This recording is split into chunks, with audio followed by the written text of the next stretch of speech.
धर्मशाला हिमाचल प्रदेश का एक ऐसा हिल स्टेशन जहां पहाड़ों की खूबसूरती और तिब्बतन कल्चर दोनों एक साथ देखने को मिलते हैं।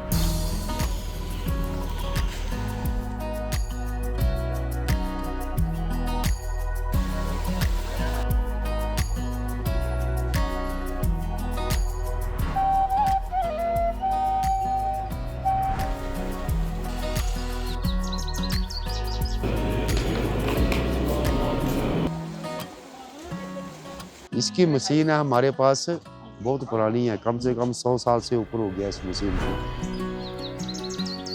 यहाँ पैर रखते ही आपको लगेगा कि आप इंडिया में नहीं बल्कि तिब्बत के किसी सीक्रेट शहर में आ गए हैं। हिमाचल की कांगड़ा घाटी में बसा ये शहर किसी आम हिल स्टेशन के जैसा बिल्कुल नहीं है। 1959 में जब दलाई लामा तिब्बत से भारत आए तो भारत सरकार ने उन्हें धर्मशाला में रहने की जगह दी। तब से ये शहर तिब्बती संस्कृति के लिए भी जाना जाता है।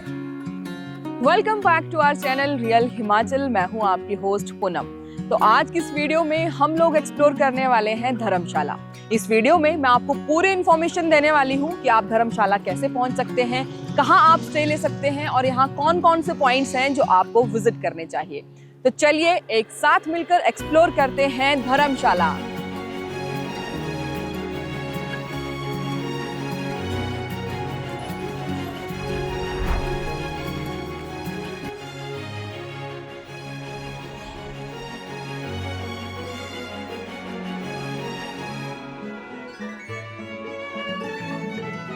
धर्मशाला पहुंचना बहुत आसान है। यहाँ आप बाय एयर, बाय ट्रेन और बाय रोड तीनों ही माध्यम से पहुंच सकते हैं।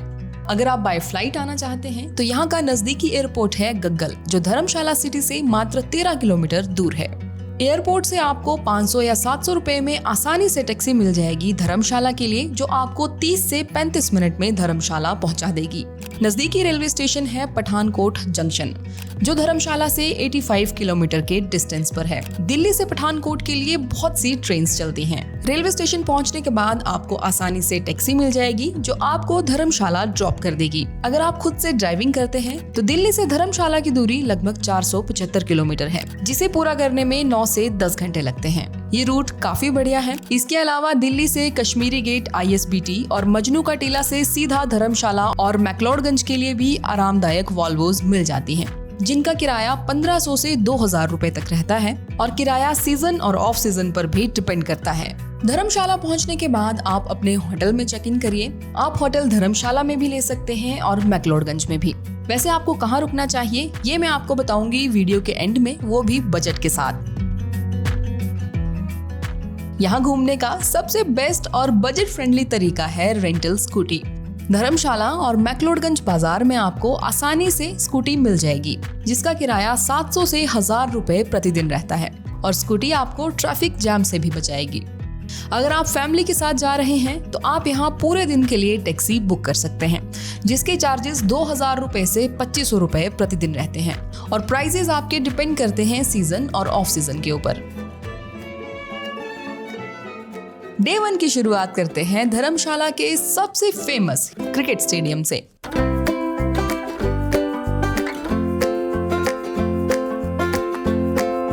समुद्र तल से लगभग 1500 मीटर की ऊंचाई पर स्थित ये खुला मैदान दुनिया के सबसे खूबसूरत क्रिकेट स्टेडियम्स में से एक है। मात्र 30 रुपए का एंट्री टिकट लेकर जब आप इसके अंदर कदम रखेंगे तो सामने खुला सा मैदान और बैकग्राउंड में धौलाधार की बर्फीली चोटियां देखकर आपकी आंखें खुली की खुली रह जाएंगी।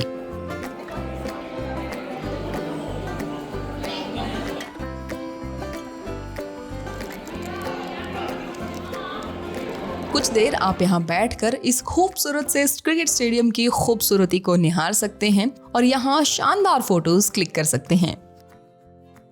क्रिकेट स्टेडियम से मात्र 1 किलोमीटर की दूरी पर है स्टेट वॉर मेमोरियल।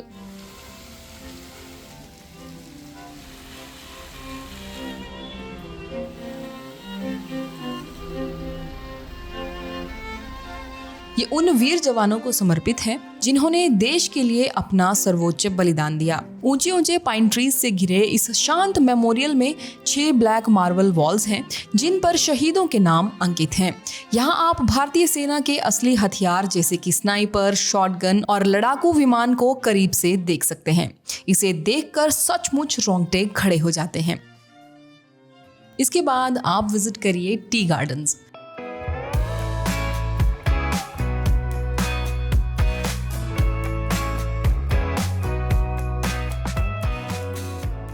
धर्मशाला में बहुत से टी गार्डन्स देखने को मिलते हैं, जिनमें से एक है धर्मशाला टी कंपनी।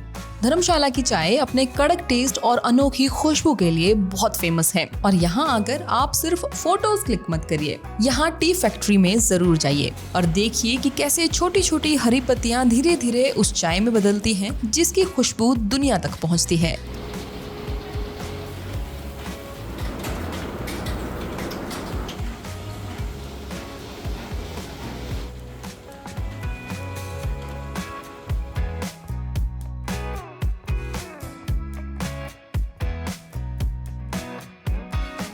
कुछ समय यहाँ बिताने के बाद आप निकल जाइए नॉर्बुलिंका इंस्टीट्यूट।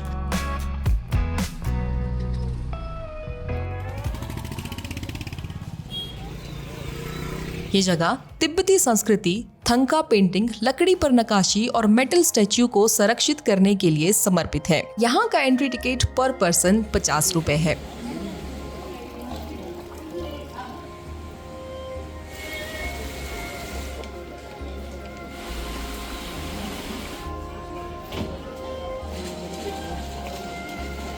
यहाँ का वातावरण बहुत शांत है।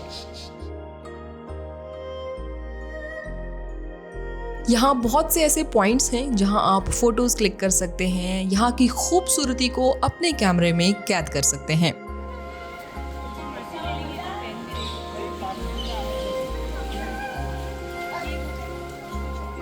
यहीं पर एक खूबसूरत सा डॉल म्यूजियम भी है।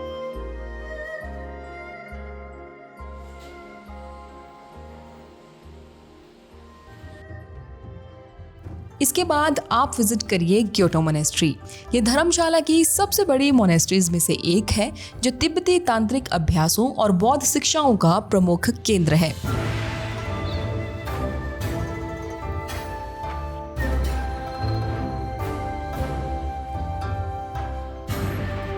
यहाँ की एंट्री बिल्कुल फ्री है। अगर आप यहाँ अपनी गाड़ी से आए हैं तो मोनेस्ट्री में ही पार्किंग की काफी अच्छी व्यवस्था है जहाँ आप अपनी गाड़ी पार्क कर सकते हैं।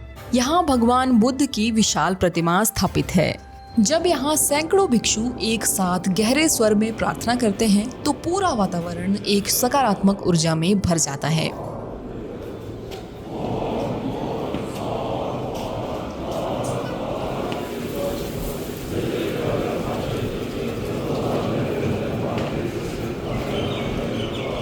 इस मोनेस्ट्री के पीछे धौलाधार की खूबसूरत पहाड़ियां हैं जो इस जगह को और भी खास बनाती हैं।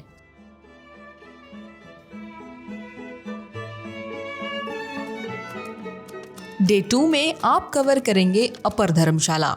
लोअर धर्मशाला से अपर धर्मशाला सिर्फ 10 किलोमीटर के डिस्टेंस पर है और जैसे ही यहाँ पहुँचते हैं फील एकदम बदल जाता है। तिब्बतन फ्लैग्स, मॉन्क्स की प्रेयर्स, मोमोज की खुशबू और दूर धौलाधार रेंज सब बहुत खूबसूरत लगता है।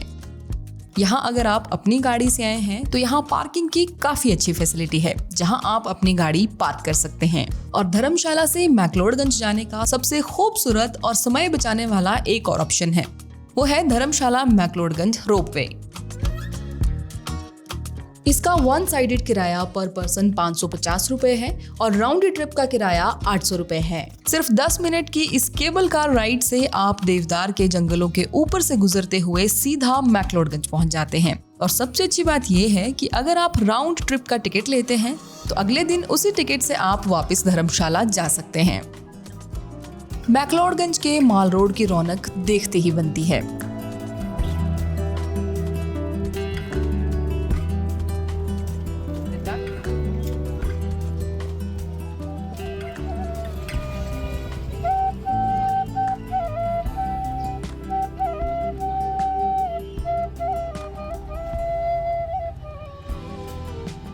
यहाँ से आप तिब्बतन शॉल और सोवेनियर्स खरीद सकते हैं।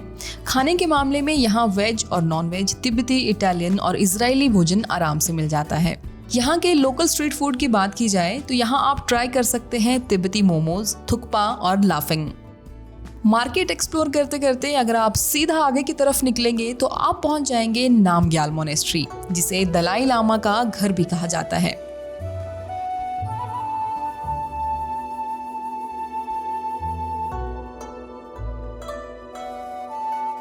ये मैक्लोडगंज का सबसे इम्पोर्टेंट पार्ट है। दलाई लामा यहीं रहते हैं और यहाँ से टीचिंग्स देते हैं। यहाँ की एंट्री बिल्कुल फ्री है। यहाँ आपको तिब्बत की अनोखी और प्राचीन विरासत देखने को मिलती है।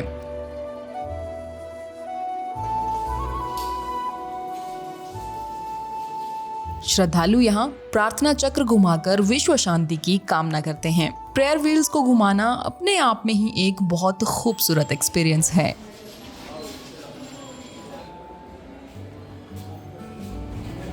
कुछ टाइम यहाँ बिताने के बाद आप जा सकते हैं भागसुनाग मंदिर की ओर।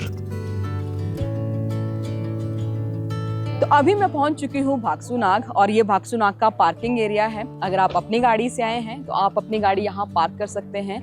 यहाँ पर 6 आवर्स के 100 रुपीज़ चार्जेस रहते हैं।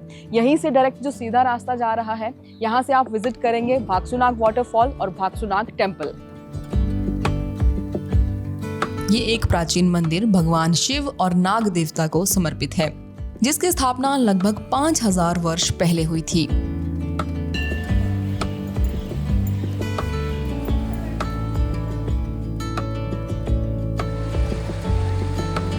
यही मंदिर से थोड़ा सा आगे एक स्विमिंग पूल है, जहां बच्चे और बड़े एंजॉय करते हैं।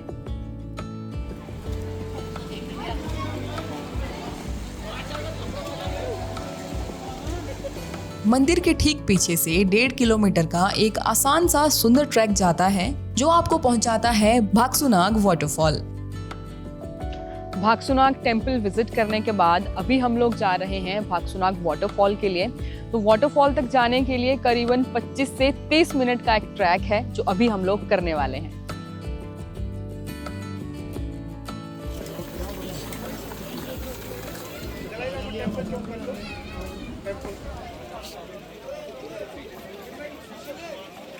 इसकी मशीन है हमारे पास, बहुत पुरानी है, कम से कम 100 साल से ऊपर हो गया इस मशीन को। तो पहले हमारे पापा करते थे काम, उसके बाद मैंने बचपन में मैंने सीख लिया, तो अब मुझे 45 साल से ऊपर हो गए। और कैसी जगह पर बनती है? ये मतलब घर के थोड़ा दूर बनती है जहाँ पानी चलता हो। तो सुबह हमने 4 बजे उठना और मशीन को आग जलानी शुरू कर देंगे, गर्म करेंगे उसको। सिर्फ दूध, उसको शाम को रबड़ी बनाएंगे, काट के पका के बिल्कुल सही ढंग से पकाना, उसको रबड़ी बनानी है कम से कम 2 घंटे लगा के, फिर उसके बाद इसे सुबह जमाना।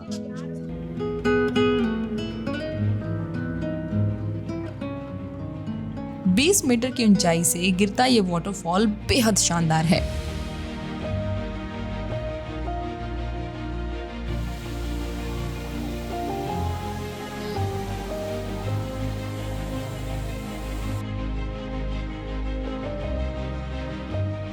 झरने के ठीक पास एक कैफे है, जहां बैठकर आप मैगी और चाय एंजॉय कर सकते हैं।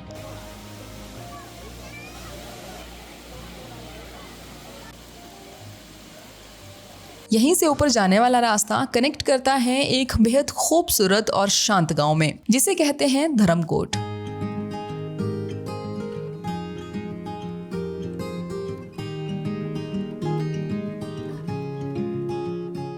इसे हिमाचल का मिनी इजराइल भी कहते हैं, क्योंकि यहाँ आप इजरायली पर्यटकों की अच्छी खासी आबादी देख सकते हैं। ये जगह अपनी खामोशी के लिए पूरी दुनिया में मशहूर है। यहाँ का तुशिता मेडिटेशन सेंटर काफी फेमस है, जहाँ लोग 10 दिन के लिए मौन पाठ्यक्रम और माइंडफुलनेस सीखने के लिए आते हैं। कुछ टाइम यहाँ बिताने के बाद जब आप धर्मकोट से वापस आएंगे तो देवदार के घने जंगलों के बीच आप देखेंगे सेंट जॉन चर्च।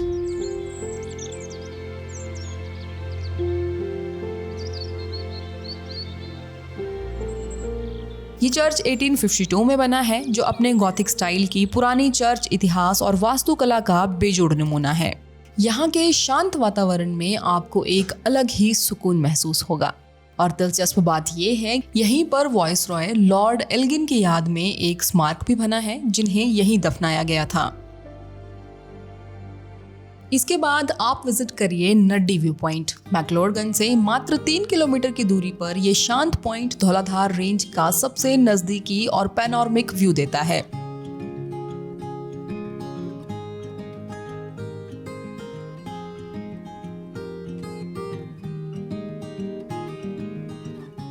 जब शाम को ढलते सूरज की किरणें धौलाधार की बर्फ से ढकी चोटियों पर पड़ती हैं, तो यहाँ से दिखने वाले नज़ारे बेहद शानदार होते हैं। अब बात करते हैं धर्मशाला में स्टे ऑप्शंस की। धर्मशाला में होटल चुनते समय सिर्फ कमरा नहीं, लोकेशन भी देखिए, क्योंकि यहाँ हर एरिया अपनी अलग वाइब देता है। अगर बात करें मैक्लोडगंज की, पहली बार आने वालों के लिए ये जगह अच्छी है, लेकिन ट्रैफिक और पार्किंग की यहाँ काफी दिक्कत रहती है। सेकेंड ऑप्शन है आपके पास धर्मकोट। अगर आपको शांत माहौल, कैफे और ट्रैकिंग पसंद है, और अगर आप सोलो ट्रैवलर हैं, तो आप यहाँ स्टे कर सकते हैं। यहाँ आसानी से आपको होम स्टेज के काफी अच्छे ऑप्शंस मिल जाएंगे। इसके बाद आता है नड्डी। अगर आपको नेचर पसंद है और आप सनसेट एंजॉय करना चाहते हैं, तो ये जगह फैमिली कपल्स के लिए एकदम परफेक्ट है। होम स्टेज आपको आराम से 1000 रुपए से 1500 रुपए तक मिल जाएंगे, और होटल में कमरा आपको 2000 रुपए से 3000 रुपए में आराम से मिल जाएगा। रेट कम्प्लीटली डिपेंड करता है सीजन और ऑफ सीजन के ऊपर। अब सबसे इम्पोर्टेंट बात कि धर्मशाला कब विजिट करें। अगर आपको प्लेजेंट वेदर पसंद है, तो आप मार्च से जून महीने में यहाँ विजिट कर सकते हैं। ये वाला टाइम ट्रैकिंग करने के लिए भी एकदम परफेक्ट है। मॉनसून में रियल हिमाचल आपको ट्रैवल करने की सलाह बिल्कुल नहीं देता, और अगर आपको भीड़ कम चाहिए, तो आप अक्टूबर से नवंबर मंथ में यहाँ विजिट कर सकते हैं। तो ये था धर्मशाला मैक्लोडगंज का कंप्लीट ट्रैवल गाइड। आपको ये जगह कैसी लगी, मुझे कमेंट बॉक्स में ज़रूर बताएं। अगर आपका कोई सवाल हो या आपका कोई सुझाव हो, तो आप मुझसे कमेंट बॉक्स में पूछ सकते हैं। ऐसी और वीडियोस के लिए रियल हिमाचल को ज़रूर सब्सक्राइब करें। बने रहें रियल हिमाचल के साथ। धन्यवाद।